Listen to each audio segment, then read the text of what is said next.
Assalamualaikum warahmatullahi wabarakatuh. Bagaimana kabarnya anak-anak? Sehat semua ya?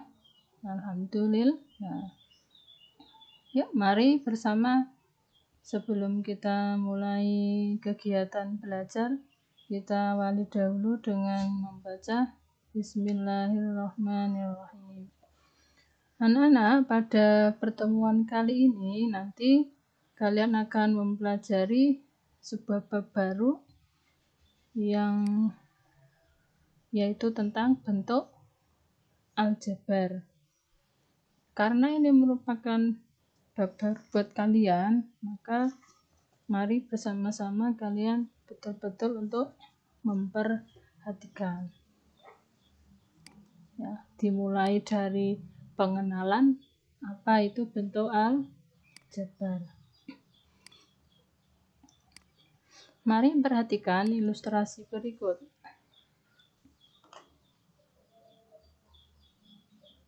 Suatu ketika terjadi percakapan antara Pak Thohir dan Pak Erik. Mereka baru saja membeli buku di suatu toko grosir. Pak Erik berkata, "Pak Thohir, kelihatannya beli buku tulis banyak sekali." Pak Thohirnya menjawab, "Iya Pak, ini pesanan dari sekolah saya. Saya beli buku 2 kardus dan 3 buku. Pak Erik beli apa saja?" Pak Eriknya menjawab, "Saya hanya beli 6 buku Pak. Buku ini untuk anak saya yang kelas 7 SMP.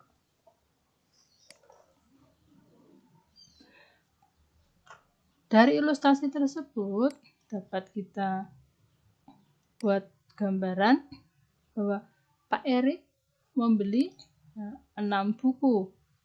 Maka dengan mudah kita akan tuliskan angka 6 ya. Yaitu yang dibeli Pak Erik adalah 6 buku. Kemudian Pak Thohir itu membeli 2 kardus dan 3 buku. Untuk 3 bukunya ini kita dengan mudah menulis angka 3. Tetapi untuk 2 kardusnya ini bagaimana kita menuliskannya? Di mana kita tidak mengetahui berapa jumlah buku atau banyaknya buku yang ada di dalam kardus tersebut. Nah, untuk menuliskan sesuatu yang belum diketahui nilainya, maka kita buatkan simbol ataupun lambang yang nanti disebut sebagai variabel. Nah, misalkan satu kardusnya itu X. Nah, X ini nanti yang disebut sebagai variabel, simbol untuk menggantikan sesuatu yang belum diketahui nilainya. Karena satu kardusnya itu X, maka ini ada 2 kardus, kita tuliskan 2X. Artinya 2 kali X. Nah, jadi keseluruhan yang dibeli Pak Thohir adalah 2X ditambah 3. Bagaimana kalau ada seseorang yang membeli sejumlah ini? Ya, ini bukunya ada 9, kemudian ini 1 kardus kecil, dan ini ada 2 kardus besar. Pastinya 2 kardus ini nilainya berbeda dengan 1 kardus yang kecil ini. Maka, 2 kardus ini kita juga buatkan simbol yang tidak sama dengan simbol 1 kardus kecil.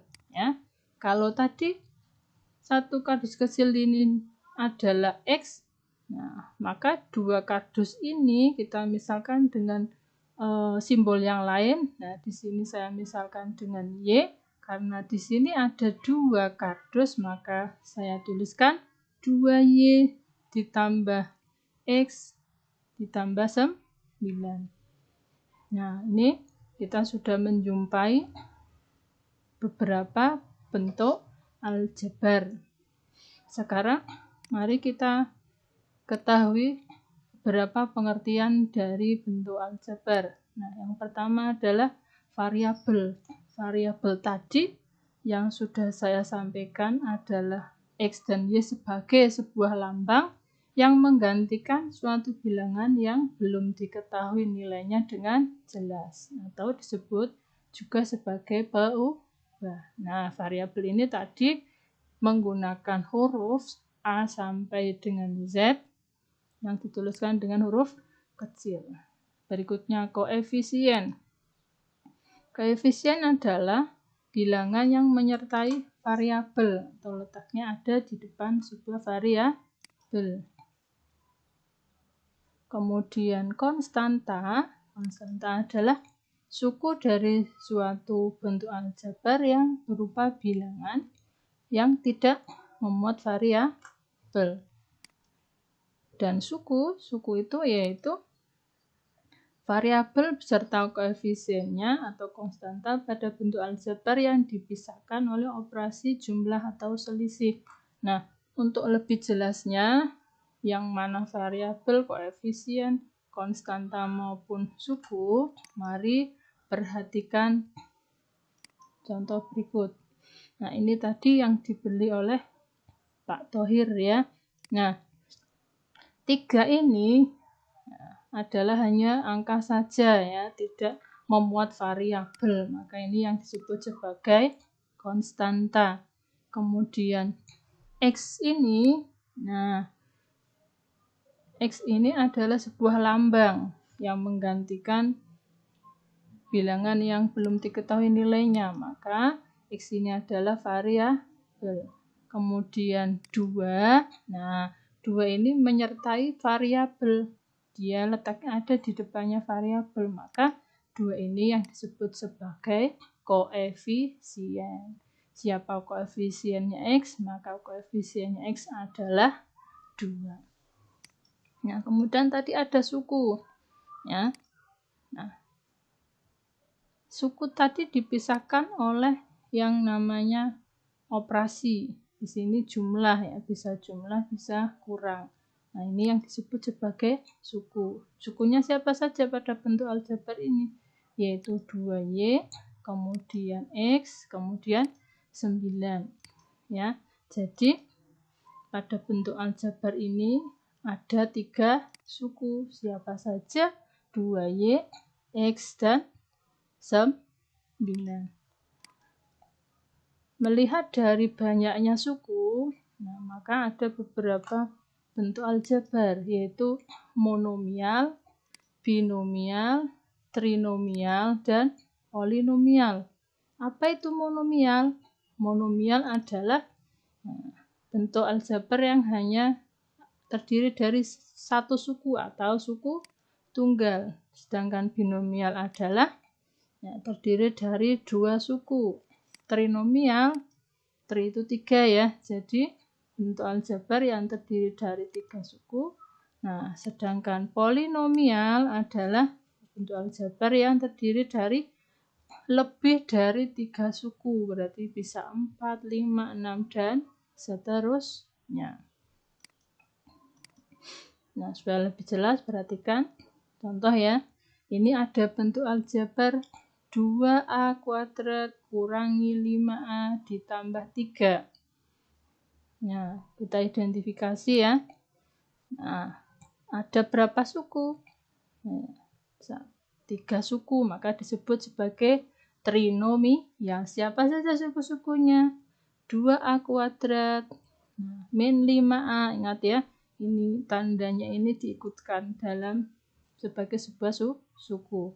Min 5A dan 3. Ada 3 suku. Nah, siapa variabelnya? Variabel tadi adalah peubah atau lambang. Lambangnya ada siapa saja di sini? Ada A, hanya ada satu huruf A, maka variabelnya adalah A. Siapa konstantanya? Konstanta itu yang hanya angka saja. Kita lihat di sini siapa konstantanya? 3. Siapa koefisien dari A? Dilihat A-nya mana? Nah, angka di depan A siapa? Negatif 5. Siapa koefisien dari A kuadrat? Angka di depan A kuadrat adalah 2. Jadi koefisien dari A kuadrat adalah 2. Paham anak-anak? Nah, oke, kita lihat contoh berikutnya supaya lebih jelas ya. Nah, untuk 3x min 4y ditambah z dikurangi 1. Ini ada berapa ini? 1, 2, 3, 4. Lebih dari 3, maka disebut sebagai polinomial. Siapa suku-suku saja suku-sukunya? Ada 3x, min 4y, z, dan min 1. Siapa variabelnya? Dilihat ada berapa huruf di sini. Nah, ternyata ada 3 huruf ya. Jadi variabelnya adalah x, y, dan z. Punyakah konstanta? Ada. Siapa konstantanya? Negatif 1. Nah, kita lihat koefisien masing-masing variabel. Koefisien dari x, angka di depannya x siapa? 3. Koefisien dari y, angka di depan y siapa? Ya, negatif 4. Kemudian koefisien dari z, nah, ada enggak di sini angkanya? Ya, enggak ada ya. Enggak ada bukan berarti tidak ada, tetapi koefisien dari z adalah 1 ya. Kesepakatan kalau 1 di depan sebuah variabel itu tidak dituliskan. Ya, kita lanjut. Sekarang kalian tadi sudah memahami apa itu suku, koefisien, variabel, dan macam-macam bentuk aljabar berdasarkan banyaknya suku. Sekarang kita lanjut tentang suku sejenis. Apa itu suku sejenis? Ya, kita lihat. Langsung ke contoh ya. Ada bentuk aljabar 2x min 4y ditambah 3x ditambah y ditambah x kuadrat. Wah, banyak sekali ini, ada berapa ini. Nah, dari bentuk aljabar ini, nah, kita akan mencari suku yang sejenis. Ya, siapa suku yang sejenis? 2x dan 3x. Oh, berarti dicari yang variabelnya sama, 2x dan 3x. Ada lagi? Ya, ini ada y dengan y. Oh, berarti min 4y dan y. X kuadrat. Nah, ternyata tidak ada suku lain yang bentuknya sama dengan x kuadrat. Berarti tidak ada selain dua pasang ini yang sebagai suku yang sejenis. Ya, bisa dipahami anak-anak ya? Ya, demikian materi kali ini. Terima kasih dan saya tutup. Wassalamualaikum warahmatullahi wabarakatuh.